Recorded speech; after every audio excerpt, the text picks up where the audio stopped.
College football coaches are dropping like flies with mid-season firings everywhere you look. James Franklin's getting $50+ million. Plus, UNLV survives an insane game versus Air Force. What's going on with the Mountain West and the G5? Let's talk about it. This is the Let's Run podcast. Everybody, welcome to the show today. I am grateful to have you be a part of the community. Please, while you are here, like the channel, subscribe. Let me know your thoughts down in the comments. I try my best to read every single comment, and I try to reply to as many as I can. This has just been one of the most insane weeks of college sports that I can ever remember. The first thing we have to talk about is kind of what's going on with the coaching carousel, hot seat, mid-season firings. And I don't normally talk about, Power 5 conferences on this show, just because it's not really my league. I don't have anything to do with Penn State or the Big Ten. But I think that James Franklin's firing at Penn State is really indicative of what is a weird mindset in college football and a lack of patience, I want to say, for coaching. And it's endemic of people throwing around money like it's Monopoly, when ultimately it's a pretty financially dicey time for every university, whether you be a UTEP or whether you be a Penn State. Firing coaches willy-nilly in the middle of a season, even if you have to do it, is still going to financially strain your program. And the big question that you always have is, who are you going to hire? Now, Penn State firing James Franklin, they probably didn't have a choice. There was probably, and I know that the university president and the athletic director, they were the ones that ultimately made the decision. But when you have your program so dependent on boosters and big money, which we're going to talk about here with Oregon State in a second, as they also fired their coach midseason in Trent Bray, when you have your program so dependent on outside money and they can kind of turn the faucet off on you and say, nope, we're not paying you until X happens, until Y happens, you find yourself in kind of a precarious position. And I was listening to Josh Pate's show about this. And my question is always, who are you going to hire that can guarantee you a better position than the position that you're currently in? Now, I wanted to contrast this firing of James Franklin at Penn State with the midseason firing of Oregon State. Penn State, look, sometimes in college football, especially now that teams are not quite as deep as they used to be because of the NIL and the transfer portal that exists in current college sports, players are switching teams a lot more often. There's more money to be had top to bottom, not just at the top teams, but because of revenue sharing, you can make money at a lot of different teams. You may make more money at a Georgia, but you may not get playing time. And the higher combination of available playing time and money being distributed basically at all levels of college football has made it so the top rosters, your Penn States, aren't as deep as they used to be. 10 years ago, 15 years ago, the second string of Alabama could beat any of the non-top 10 teams in the country. And nowadays, that's just not the case. Now, that doesn't mean that Alabama and your really top level programs don't have depth, but they don't have as much as they used to. They cannot stockpile talent, especially freshman, sophomore type talent, like they were able to in the past. So where does that leave programs? Sometimes you're going to have bad years. You're going to have bad stretches of games. And when you fire a guy like James Franklin, who, besides these past 2 weeks, these losses to UCLA and to Northwestern, which, losing back to back to arguably the two worst teams in your conference is going to cause a heightened level of scrutiny on you. But Penn State never lost games to teams that they shouldn't lose to. Now, they never beat the teams that they needed to beat, but I would just warn college football programs that have good coaches that provide good results. I get it. You want to beat Alabama. You want to be national champions. But where are you going to go? Unless your coach cannot get you there, maybe it's better to keep James Franklin and hope eventually that you have a better chance of keeping James Franklin and hoping that one year he finally breaks through than hiring a new guy. Because the only level above James Franklin is a guy like Kirby Smart at Georgia, is a guy like Dabo Swinney at Clemson, and Dabo's not even as good as he used to be. Sark at Texas. I mean, maybe those guys are above what James Franklin was at Penn State. Dan Lanning at Oregon, Brian Day at Ohio State. You have to hire one of those coaches for this to have been a good decision. And I'm just not sure that that guy is out there. In contrast, let's get more to my wheelhouse. Oregon State, after falling to 0-7, finally has fired Trent Bray. Oregon State, you have to look at their schedule and see that they really were not given good early season matchups, and they were put in kind of a compromised position. But those two first games, I think, were really where Trent Bray's fate was sealed. Cal's a good team. Cal has a lot of talent, but Cal ended up losing 34-0 to San Diego State a couple of weeks after they beat Oregon State. Fresno State just got blown out by a horrific, or at least seemingly horrific, Colorado State team. And Trent Bray was a part of what seems to be what I would call an uprising, a revolution going on at Oregon State. In fact, I was able to talk to a few people at Oregon State that reached out to talk to me about the issues that they have at Oregon State. And whereas I think it was an incredibly dumb decision to do this to James Franklin midway through a season, I think that this is only the first of many steps that need to be taken at a school like Oregon State to get that program in the right direction. Now, I'm not a fan of Oregon State. I'm not rooting for Oregon State, but I do have friends that love Oregon State, and I feel like their fans deserve better than this. So the question comes now, who is going to make a hire at Oregon State? You're not going to go out and find, in my opinion, you're not going to go out and find a surefire better coach than James Franklin at Penn State. But at Oregon State, you can find somebody that will do a much better job than a Trent Bray that was like 1-14 or 1-12 in his last 13 games. I mean, at some point, it doesn't matter if people like the coach and think that he's a good guy. You do have to pull the plug. And unfortunately for Oregon State, I worry about the status of that job, the finances of the school. Trent Bray, I believe, is owed $4 million or $3 million in a buyout. Obviously, there is the ongoing litigation between the Pac-12 and the Mountain West. And really the financial status of the university, because of how a lot of this blueprint NIL stuff is going on, the split that this third party, and if you're not aware, it came out that Oregon State had signed a deal with a company called Blueprint that handled NIL. Basically, schools were outsourcing their NIL programs to third parties that could basically help the schools secure NIL deals that they wouldn't have gotten in the first place.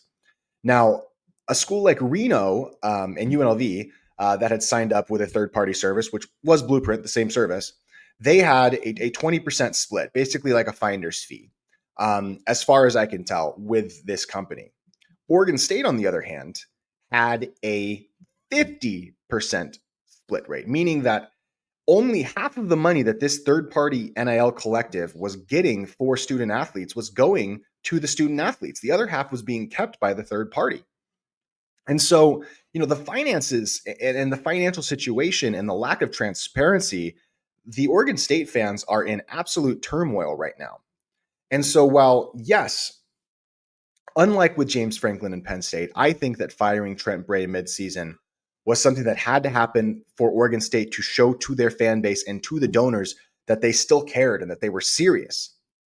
But that job has serious question marks behind it, serious ones. And it's not Oregon State fans' fault. It's not the student athletes at Oregon State. It's not Malik Murphy's fault. It's not Research Stadium, which is an excellent arena, stadium, or even the market. Oregon State has fans and has supporters. It is, where is Oregon State's leadership? And I had several discussions with people at Oregon State, and the feeling that I got is, yes, Trent Bray needs to go. But is Scott Barnes, the current athletic director at Oregon State, is he the right person to make that call on who should replace Trent Bray? It's all fun and games when you want to fire your coach, but who are you actually going to hire? And while, unlike with James Franklin and Penn State, Oregon State did need to fire their coach, do you trust the man that's going to make the next hire? to make the correct decision because he's already messed up one football hire with Jonathan Smith leaving for Michigan State, and I see a lot of people saying that Jonathan Smith should come back to Oregon State. I mean, maybe, but I don't think he's going to leave Michigan State willingly to come back to Oregon State. I feel like he would have to kind of be pushed out there, and he's only in his second year there. So, I mean, I guess it's a possibility, but this coaching cycle, I don't see Jonathan Smith coming back to Oregon State. But whether it be Penn State, whether it be Oregon State, one, who are you going to hire? What's the candidate pool look like? And to be honest, I haven't really seen a lot of candidates that I love for the Oregon State job. Probably the one that I like the most would be like a Brian Harsin or a Nick Rolovich, maybe. Nick Rolovich was the previous coach at Washington State. Brian Harsin was the previous coach at Boise State. Those were two names that I kind of liked. But to be honest with you, the candidate pool, I mean, I'm sure that there are very good football coaches that could, in Corvallis, start up that program again. But with the lack of financial transparency, with an athletic director who a couple of years ago suffered a heart attack that has left him less present. I mean, I don't want to act like he's been completely absent from the public sphere at Oregon State, but Scott Barnes, the athletic director there, has been dealing with health issues. And people feel at Oregon State like there was a lack of oversight on the finances of Oregon State, on the coaching that was being done at Oregon State, and really a lack of care and attention being paid to an athletic program that, because of the collapse and through no fault of Oregon State, was left to die in a weakened and kind of weak Pac-12, at least on the football side. Therefore, I think it's a dicey situation at Oregon State. I know that it felt good to fire Trent Bray midseason, and it was the right decision. You can't keep a coach who's 0-7, who's 1-12 of his last 13 games. But who are you going to hire? And who's making the hire? At Penn State, they got plenty of money to throw out. My issue with Penn State is kind of the candidate pool. I mean, who are you going to get that's better than James Franklin? Because you have to get somebody better than James Franklin for this firing, and this $50+ million buyout that you're technically obligated to pay. You have to get somebody than a guy who won 2 college football playoff games and was good enough to beat every team that he should outside of this 2-game stretch, really. For Oregon State, the problems seem to be more endemic, deeper. Who are making the hires? A couple of other names that I saw for Oregon State. I saw Bronco Mendenhall's name being thrown around. I actually think he's a good fit, but the problem with him is that his mother's is ill in Utah, and he's from Utah, and I think Bronco's probably going to stay at Utah State. I actually think he would fit and do really well at Oregon State, but would he really want to be his third school in 3 years? I just can't see that. A couple of names that I really like: Tim Plow, head coach at UC Davis. He previously had worked at Boise State. Really impressive coach. I think that he would be a very reasonable choice. Not a sexy name by any means, but certainly a guy that's a good football coach. Jason Eck at New Mexico. Maybe. I think Eck's going to be aiming for a job at a higher caliber than Oregon State. He'll probably stay at New Mexico 2 or 3 years, in my opinion, but he could be a good job. The name that everybody's going to kind of really be absolutely starstruck by is Jerry Neuheisel, who is currently the interim offensive coordinator at UCLA. I actually like that, but I think that he needs to spend his time cutting his teeth as a coordinator first for a couple of years. I would love, if I was a big school, to hire him to be the offensive coordinator. Especially, I would just try and keep him at UCLA for whoever the next coach is. But I feel like managing an entire football team seems to be a bit too much. Eric Morris at North Texas. He's 39. I don't think he's going to take I think that's kind of a downgrade of a job, to be honest with you, leaving North Texas. Jonathan Smith, again, was kind of another name. Unless he's going to be fired at Michigan State. If he gets fired at Michigan State, then absolutely I would leave. But I just feel like there might be a few obstacles, whether they be from him or from donors that were upset with him. A couple of other names. I saw Brennan Marion being thrown around. I just don't see that. James Franklin, don't see it. Ed Orgeron, don't see it. To me, it's Brian Harsin. It's Nick Rolovich. It's Tim Plow. Those are my favorite names for the Oregon State job. And as much as I like that I like the fan base. I really appreciate a lot of people that I've talked to there. I think that the school has to deal with its lack of transparency and its finances. And I just don't know that I trust the current leadership at that school to make the right decision. But, there was even another coach fired. UAB fired Trent Dilfer midway through their season. And firing coaches midway through the season in college football, I get it. You want to get a head start on your coaching search. And I believe Oregon State has hired a coaching search firm to help, guide them in this coaching search. But it's kind of rough times in Corvallis. And it's really emblematic of what has been just an absolutely insane week. Briefly want to talk about UNLV. We'll talk about UNLV more throughout the week, but UNLV won an unbelievable game versus the Air Force Falcons.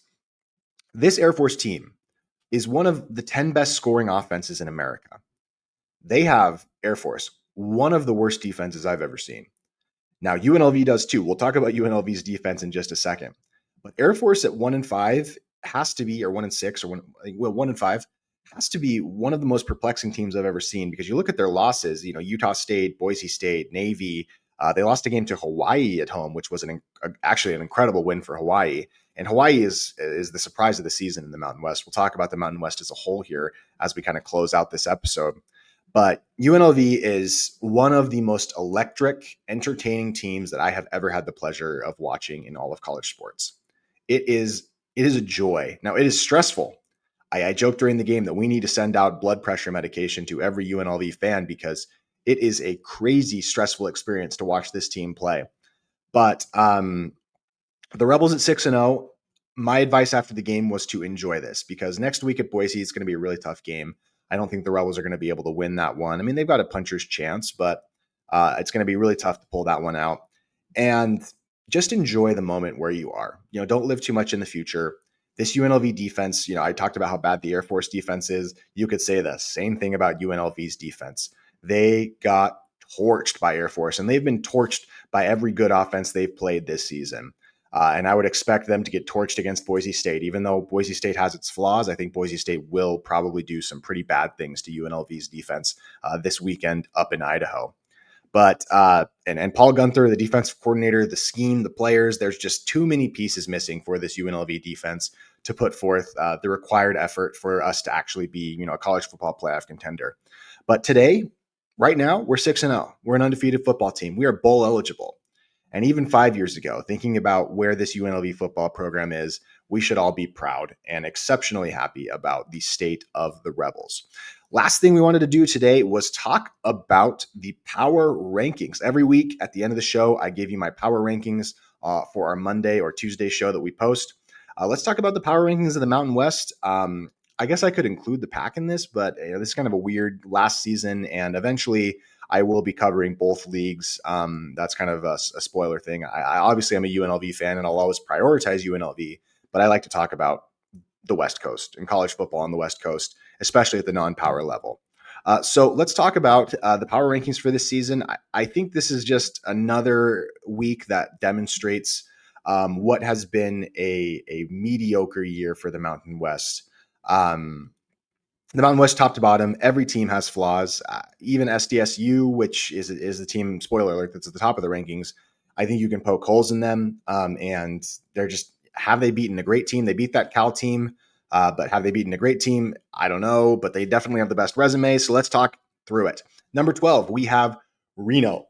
Reno got absolutely shellacked, embarrassed, shafted, whatever adjective you want to put. There is no word polite enough there's no word bad enough that can properly describe what San Diego State did to Reno at Mackey Stadium this past weekend. It was horrific. And I would just say that Jeff Chode, he is not a good coach, man. And I think he has a good heart. He's probably, I think his intentions are in the right place. But Chode up there in Reno is bad. And the Wolfpack thought they found a quarterback, and he can't play. And Chubba Purdy might be one of the worst quarterbacks I've ever seen. And I'm not going to say I feel sorry for the Reno fans, but what a bad state that Reno football is in. Number 11 is Air Force. What's funny is I actually think Air Force might have the second or third best offense in the conference.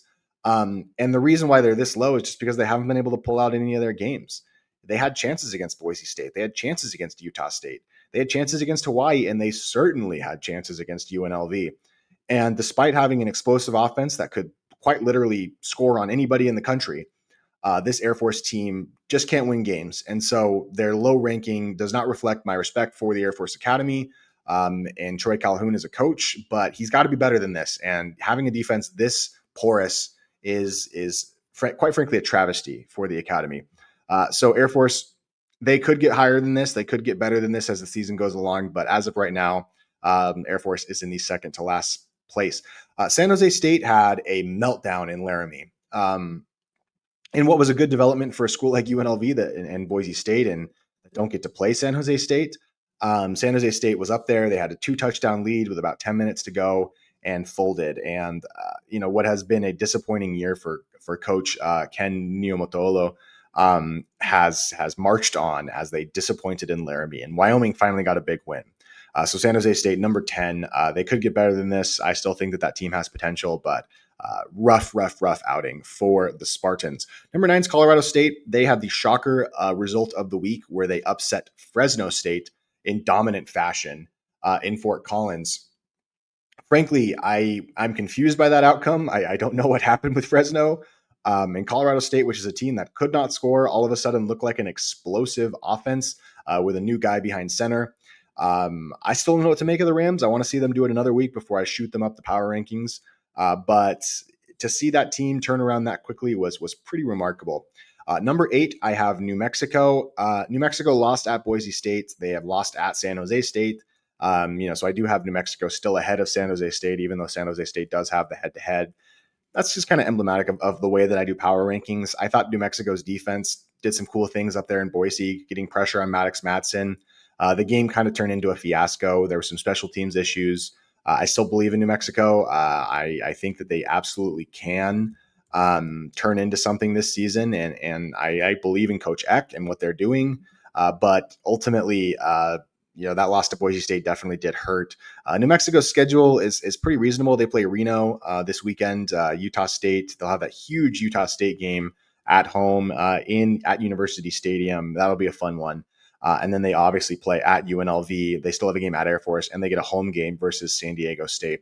So bowl eligibility, respectable finish in the conference, totally on the table for the Lobos, but a disappointing performance in Boise.